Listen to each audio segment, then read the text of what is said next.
Salut Franck, Bonjour, bonjour Laetitia. merci d'avoir accepté mon invitation et de prendre le temps de répondre à mes quelques questions. Donc les tête-à-tête d'INSI, pour ceux qui ne le savent pas encore, c'est le nouveau projet que j'ai lancé dans le cadre de mon agence artistique, dans lequel je donne la parole aux artistes, à certains artistes dont le travail me plaît, pour qu'ils puissent présenter leur travail et leur création. Est-ce que tu pourrais nous dire qui tu es, Franck? Ça marche. Donc, qui suis-je? J'ai une quarantaine d'années, je suis originaire de la région lyonnaise, autodidacte. Je n'ai absolument jamais appris l'art ou le dessin à l'école. Ça vient vraiment, ça vient du fond du cœur.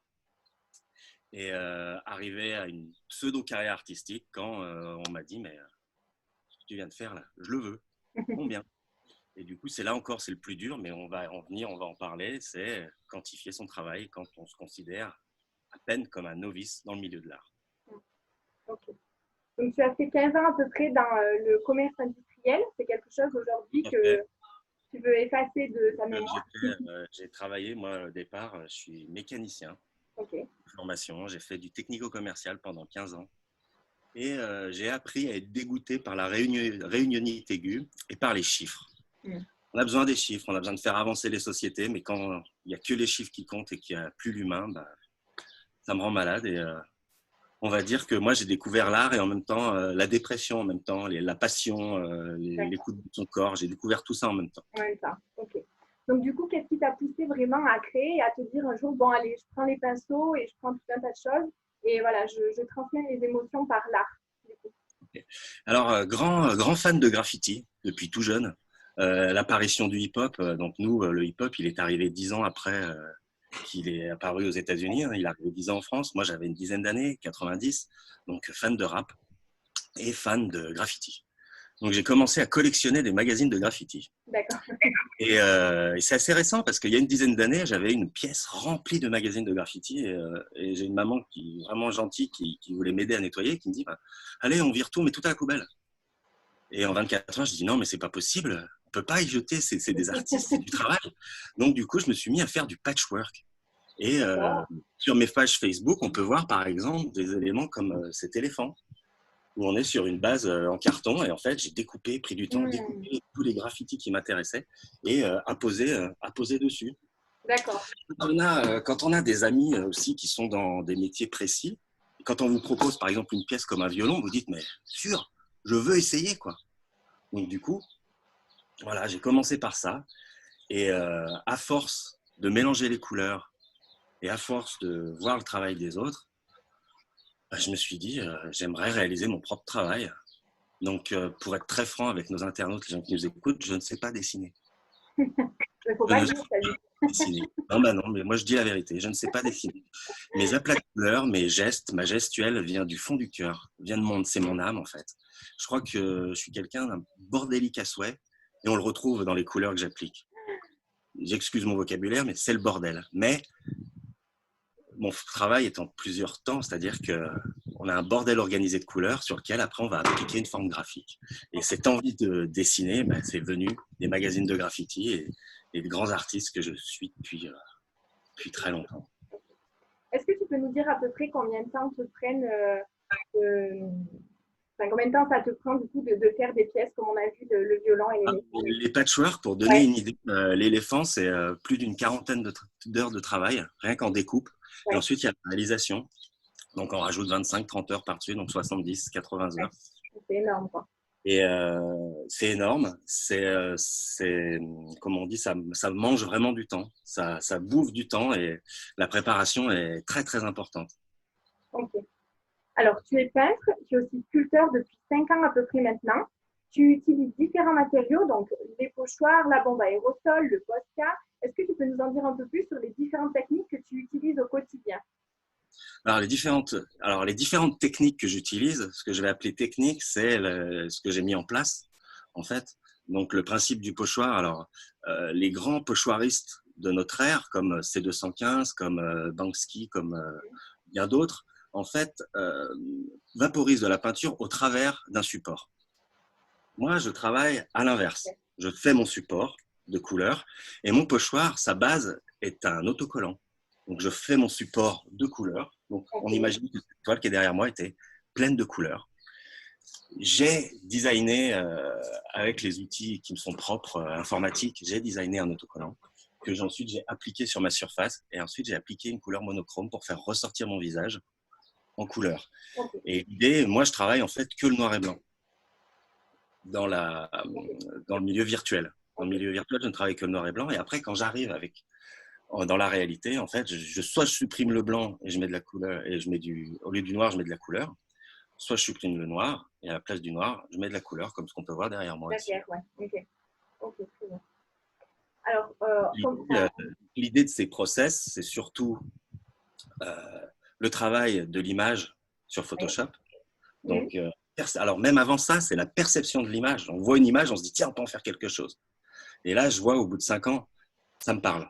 Ça me parlait pas du tout au début. Ok. Ensuite, le travail sur Photoshop qui peut prendre des fois maintenant, qui peut me prendre 1 à 2 ans. Donc, pour donner une idée, les choses que je sors en 2020, c'est des choses que j'ai attaqué à travailler, par exemple, en 2017, en Ouais. Et du 2018 coup, sur Chrome. il faut maîtriser les logiciels aussi. Ça, c'est quelque Voilà, chose, c'est pas évident. Ouais. maîtriser les logiciels. Et d'ailleurs, pendant cette période de confinement, moi, j'ai investi sur des plateformes tutoriels pour pouvoir mieux connaître les logiciels et mieux connaître ces techniques que j'utilise. D'accord. Ok. Donc, on le voit un peu sur tes réseaux sociaux. Tu réalises des œuvres sur différents supports, donc toile, palissade, justement en lien beaucoup avec le graffiti. Qu'est-ce qui te plaît tant dans ce mouvement du graffiti? Tu nous en as un peu parlé tout à l'heure, mais du coup, voilà, qu'est-ce qui te Non, non, passionne un peu dans tout ça?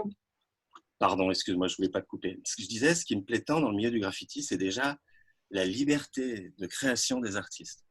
Alors ça, je trouve ça fou.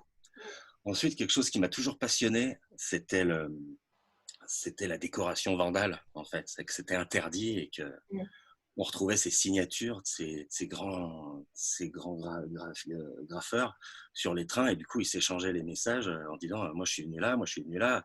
Ils faisaient leur clash sur du long terme, quoi. C'est pas un clash rap où on en a pour 2 minutes 30. Non, c'était des clashs qui duraient 1 mois, 2 mois, 3 mois, 4 mois.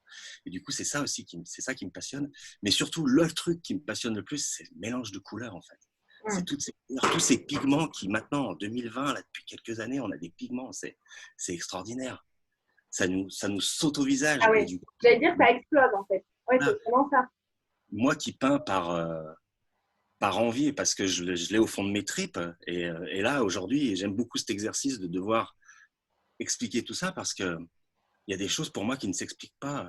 Mettre des mots sur des sentiments, c'est très compliqué, mais c'est pour ça aussi que l'exercice de ces entrevues ici que tu as mis en place m'intéressait parce que ça veut dire qu'il faut que je sorte de ma zone de confiance et que j'arrive à parler de mon travail. Et du coup, j'ai trouvé ça une chance extraordinaire.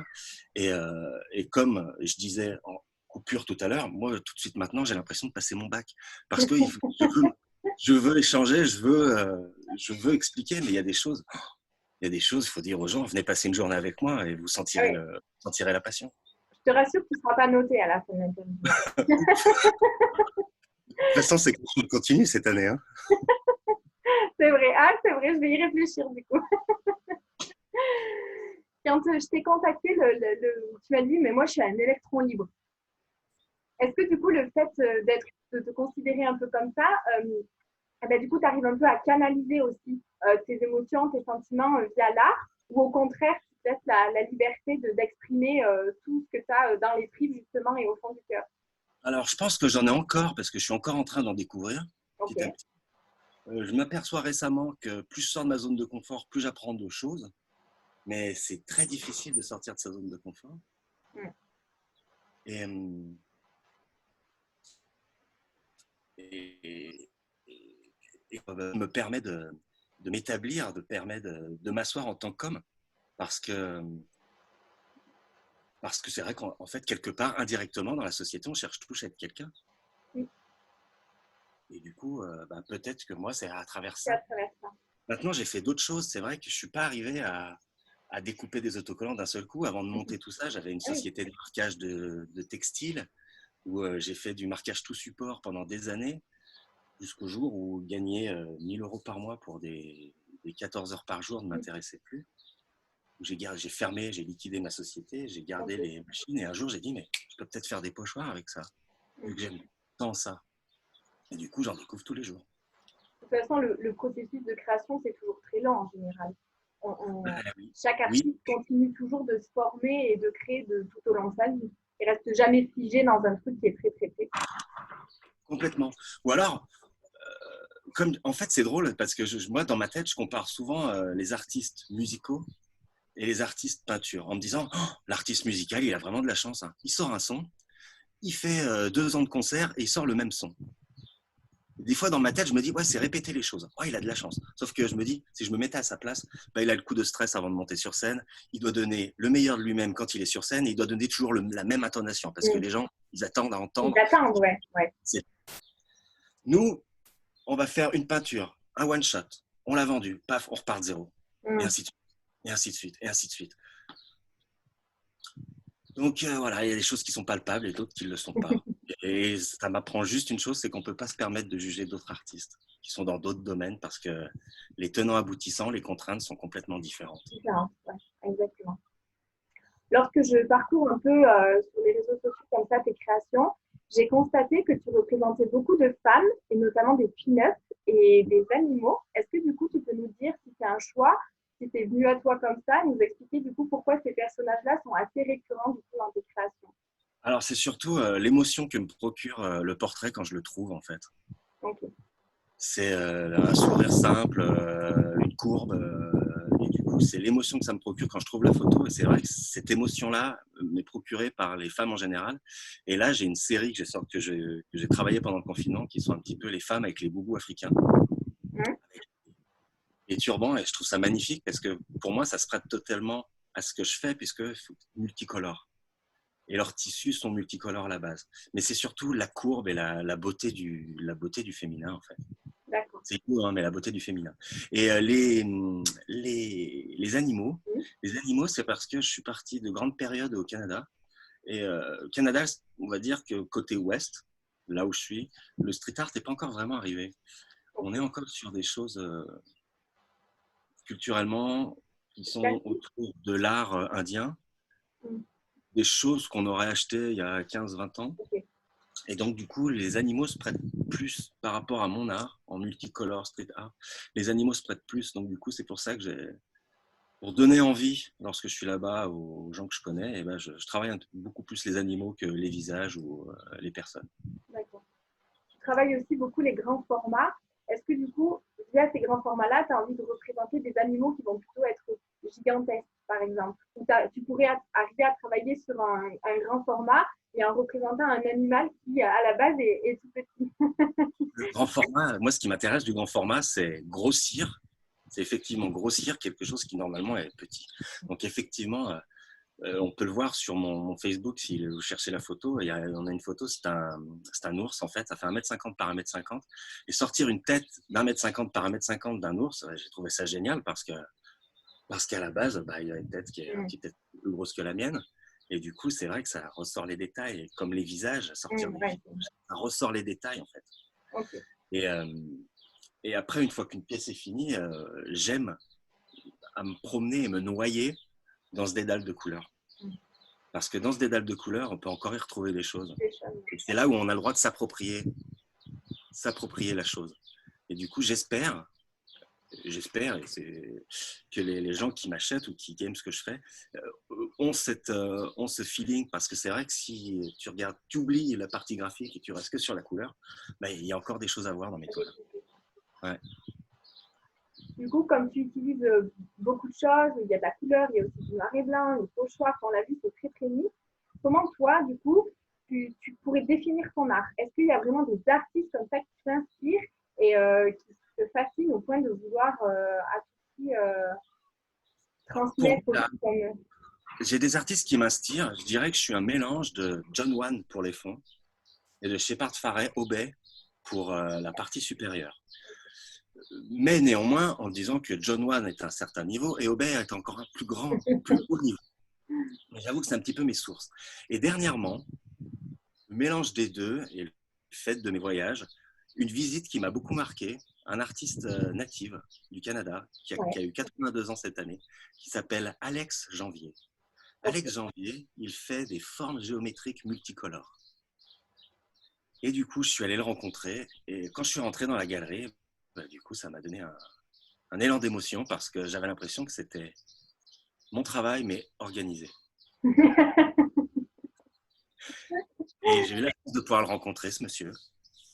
Et je me rappellerai d'une chose où je lui ai dit je voudrais être célèbre, mais je veux pas être en première ligne. Et du coup, sa réponse m'a motivé à vouloir faire ces entrevues en disant, parce que l'homme est fort, chez les natifs, chez l'Indien, il a dit, mais t'es pas une poule. Faut que tu te battes, jeune. Et du coup, je me suis dit, mais il a raison, je suis pas une poule, j'ai le droit de me battre. Donc, du coup, je suis là. Mais tout en restant moi-même, c'est-à-dire que si tu m'embêtes, que ça m'intéresse pas, je me sauve. J'irai faire autre chose et j'irai faire mon art. Ouais. Et du coup, cet homme-là, il m'a fait du bien. Il m'a fait beaucoup de bien. Je suis je suis à l'éternelle recherche du bien-être, moi. Ah, c'est joli ça. L'éternel, bah ouais, parce que, donner une idée, quand on s'est rencontrés, on a eu ce premier contact par téléphone, c'est le jour où j'ai fait cette toile. Oui. Là, j'étais en bien-être. J'ai eu un bien-être pendant 24-48 heures parce que je l'avais faite et j'aimais beaucoup cette toile. Et c'est la recherche perpétuelle de ça, en fait. C'est drôle, hein, de ça. Et ce bien-être m'est apporté aussi par ma petite famille au Canada. Sinon, moi, quand je suis en France, je suis vraiment un solitaire qui peint. D'accord. C'est ça, je suis un solitaire qui peint. L'ours dans sa grotte. Un ours bien léché qui peint. Alors, on le voit derrière toi, il y a 2 œuvres, du coup, Oui. des femmes. Est-ce que tu pourrais nous présenter ces œuvres-là et nous expliquer un peu la symbolique et la signification? Alors, pareil, là, ça va être encore très dur de mettre des mots sur une passion.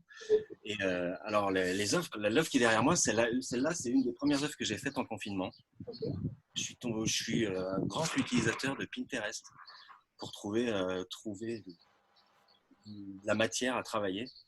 Alors déjà, je ne sais pas si c'est un défaut, mais déjà, mes œuvres, jusqu'à ce que j'ai décidé de les vendre, elles n'ont pas de titre. Ah, ok. Là, par exemple, j'ai pas de nom pour elle. Portrait 1, confinement numéro 2. Enfin voilà, confinement numéro 1, portrait 1, confinement 2, portrait 2. Donc j'ai pas vraiment. Moi, c'est Laetitia, si jamais, hein, s'il y a besoin d'un prénom de femme. C'est joli, pourquoi pas, pourquoi pas. Et du coup, lorsque j'ai créé celle-là, en fait, c'est l'émotion que ça m'a transmis quand j'ai réussi à travailler un noir et blanc sur Photoshop, où j'ai dit non mais ce portrait il est magnifique, il y a tellement d'émotions dans ce visage, dans ce regard et dans tout, peut-être les cheveux qui cachent et autres. Et c'est marrant parce que celle-là, par exemple, il y aura d'autres versions. Il y aura d'autres versions beaucoup plus complexes. Alors, il y aura d'autres versions beaucoup plus complexes. Et après, la présenter, pour moi, c'est un coup de cœur. Voilà, c'est mon coup de cœur et la redéfinir, j'aurais beaucoup de mal à en parler. Je peux vous parler de la technique, je peux vous parler du bonhomme, mais c'est vrai, la pièce telle qu'elle est, ma grande déception, en fait, elle est terminée. Donc, il faut que je pense à autre chose maintenant. Au niveau du format, on ne se rend pas bien compte là. C'est quoi comme format? Le format, c'est 2 toiles. C'est 2 toiles de 50 cm que j'ai collées l'une à l'autre parce qu'en fait, au départ, cette toile, c'est un essai. C'est un test. Est-ce que ça va marcher? Est-ce que ça ne va pas marcher? Finalement. J'aime bien mettre la qualité dans les produits que j'utilise. Mais quand je fais des tests, je vais à la foire ou à Centracor, hein, et j'achète des toiles vraiment les moins chères possibles et je fais mes tests là-dessus. Et celle qui est derrière moi, ça c'est une première toile, c'est un premier essai que j'avais fait en 2017 sur une grande toile qui faisait 80, une moyenne toile pardon, qui faisait 80 par 60. Et quand ils ont annoncé le confinement, je me suis dit mais j'ai envie de faire des portraits un peu plus rapprochés. Et j'avais énormément de substrats d'une 60aine centimètre par 60 cm. Et du coup, j'ai travaillé des séries. Et là, sur l'aspect coulant qui est à l'opposé donc, du couleur noire. Et là, ce qui me plaît dans cette femme, c'est qu'on ne voit pas vraiment son regard. Elle regarde en bas. Mais la plupart du temps, on remarquera que mes modèles sont soit heureux, soit non communicatifs, mais rarement tristes. Non communicatif, peut-être parce que tu laisses le choix du coup à la personne qui voit. D'interpréter, voilà, tout à fait. Et c'est ça qui compte, je pense, dans l'art, c'est que le client, le public, s'il aime ça, il a le droit d'interpréter comme bon lui semble. Et moi, c'est pour ça que j'adore les musées d'art contemporain. Je vais me promener et j'ai ma musique, mon rap sur les oreilles, et quand il y a une toile qui me fait quelque chose, hop. Et la dernière chose que je fais quand j'ai repéré une toile sur le musée, c'est lire l'encadré en bas. C'est le dernier truc que je fais. Je ne fais jamais avant. Ouais. Oui, tu veux te laisser la possibilité, Ah, toi, je me laisse la d'imaginer. possibilité large Mmh. de prendre ce qu'il y a à prendre, Ouais, je comprends. et on verra. Il y a quelques années, c'était en 2015, j'ai vu mon premier Van Gogh au musée de la Reine Sofia à Madrid. Et je me rappelle, le surveillant, il a dû se dire, mais il est fou celui-là. En fait, je faisais des allers-retours à la pièce parce que j'en revenais pas. J'étais devant mon premier Van Gogh et j'avais ma musique sur les oreilles. Et je pense qu'il devait l'entendre parce qu'à l'époque, on n'avait pas des Mmh. casques qui écoutaient le son ou autre. Donc, il devait entendre le son qui était vraiment trop fort. Mais j'ai passé 45 minutes à regarder cette toile de Van Gogh, à juste transpirer et être heureux, quoi. Ils t'ont laissé dans le musée ou ils t'ont demandé de sortir? Ils m'ont demandé de sortir à la fin. Ils m'ont dit, non, mais monsieur, il nous reste au moins 2 heures de visite. Ne restez pas que ici. Alors, qu'est-ce qu'on pourrait te souhaiter comme projet futur?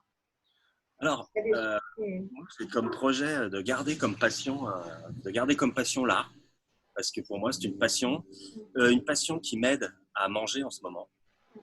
Mais mon projet est de partir au Canada, m'installer avec ma petite famille, retourner à l'école et utiliser quelque chose que j'ai appris en étant peintre, c'est la patience. J'aimerais enseigner le français D'accord. aux Ah plus oui. jeunes. Voilà, c'est vraiment quelque chose que j'aimerais faire. Et si je peux joindre l'utile à l'agréable, c'est-à-dire si je peux intégrer l'art dans Oui. ces futurs enseignements de français, bah, j'en serais très heureux. Maintenant, c'est un rêve, on verra bien. Tu as déjà travaillé comme ça avec du public enfant, adolescent, pour Alors, des ateliers, par exemple? alors, j'ai fait quelques animations. Ok. J'ai fait quelques animations. Et là, dernièrement, in confinement, et ben, je fais les devoirs. Je fais beaucoup de devoirs avec les amis des potes. Et du coup, je fais des FaceTime avec les potes. Et Ah, chouette. je m'occupe de faire les devoirs ou de donner des cours. Et bah, je suis content de m'apercevoir que j'ai une patience inébranlable, que je m'énerve pas. C'est Et rare, pourtant, ça. il y en a qui ont vraiment, qui ont vraiment des lacunes horribles. Vous vous dites, mais c'est pas possible, j'ai envie de m'énerver, mais non. Et du coup, c'est toujours, quand vous sentez l'énervement qui arrive, prendre le problème d'une autre manière. C'est-à-dire qu'il n'a pas compris l'explication de telle manière, bah, explique d'une autre manière, et ainsi de suite, et ça vient, quoi. Et l'enfant, c'est quelque chose de génial. L'enfant, ça ne juge pas. L'enfant, c'est ton meilleur ami en moins de 30 secondes. C'est, voilà, ils sont pas dans le retrait comme nous adultes. Et l'enfant, il a un regard où il aime ou il aime pas. Donc Ah oui, en l'enfant, général, ouais, c'est chouette, Franck, ce que tu fais. Du coup, moi, j'aime bien. Voilà, c'est pur. ouais, c'est vrai. Du coup, je crois que c'est ça que j'aime. Voilà. Ouais. L'enfant, il me. Après, moi, j'en ai pas, hein. J'en ai pas de mon sang. L'enfant, mon ami au Canada, on a 4. On va dire que je suis D'accord. papa adoptif de 4. Et ils m'ont beaucoup appris. J'en ai beaucoup bavé pour me faire adopter. Et du coup, c'est vrai qu'on apprend et on se sert de ce qu'on apprend. Et ouais, j'aimerais devenir À enseignant. ton tour, transmettre aussi ce que eux Ouais, ils te donnent. c'est ça qui me donne. Ok. Et c'est vrai que l'attachement d'un enfant, Ah, c'est gratuit en fait. mm. Au pire, s'il y a quelque chose derrière, c'est un gâteau. Comme les adultes où ils attendent beaucoup Si plus. c'est au chocolat en plus, que demander de plus, hein. Voilà, non mais c'est sûr. Et du coup, voilà, les enfants, ils me font rêver quoi. Leur insouciance, leur je prends pas, leur c'est bien, c'est pas bien. Il n'y a pas de juste milieu quoi. Bon, C'est ah comme oui, mon art est blanc ou noir, il n'est pas gris. mm, Et un enfant, il n'y a pas de dégradé quoi. non, Ça non, tranche. Et du coup, c'est ça que j'apprécie très bien. chez eux. Merci. Alors, on peut te retrouver sur les réseaux sociaux, bien sûr, sur Facebook et Instagram. Donc, il y a deux Tout à pages, fait. Franck Savoie et Art by Frankie. Donc, Tout à je fait. mettrai aussi en lien, enfin, les liens en barre d'infos pour que les Ça gens marche. puissent te retrouver. Puis, je suis sûre que du coup, tu seras ravi de pouvoir discuter avec eux plus en Non, mais détail ça, aussi sur les techniques que tu mets en place. complètement. Sachez que public, si vous avez quoi que ce soit comme question ou envie de discuter, ma porte est grande ouverte. Moi, j'arrive à manger grâce à des gens qui me contactent sur Facebook, Mm. qui aiment ce que je fais, qui me passent des commandes. Et du coup, bah, on devient petit à petit une grande famille. Mm. Et c'est comme ça que je fonctionne. J'ai quelques toiles dans des galeries ou sur des sites de vente en ligne, mais c'est vrai que je me régale beaucoup plus En à travailler direct. en direct Ouais. avec les gens et à à faire ce qu'on appelle le custom, quoi, le personnalisé. C'est chouette, le personnalisé, c'est encore sortir de sa zone de confort, puisque Il y a une attente derrière. voilà, il y a une attente derrière et les gens ont vu ce que tu as fait avant et ils attendent la même chose. Donc, ça met un petit coup de pression. Et j'aime bien aussi travailler comme ça. Très bien. Mais ça nécessite de la confiance. Oui, beaucoup. Parce que je demande des fois des acomptes ou choses d'avance. Donc, les gens me font confiance, je leur fais confiance. Et je me dis que c'est génial parce qu'on est en 2020 et c'est encore possible. Sur une petite partie d'entre nous. Je ne fais pas confiance à tout le monde, mais j'aimerais. Je suis un utopiste, moi. Je pense que tout le monde, il est beau, tout le monde est... Et non, malheureusement, c'est pas tout le temps comme ça. Ah oui, non. Merci en tout cas d'avoir pris le temps de cette entrevue. Je suis ravie. Et puis, merci à très toi. bientôt, du coup, les gens vont découvrir notre échange. Donc, je suis Ça très marche. contente. Avec grand plaisir.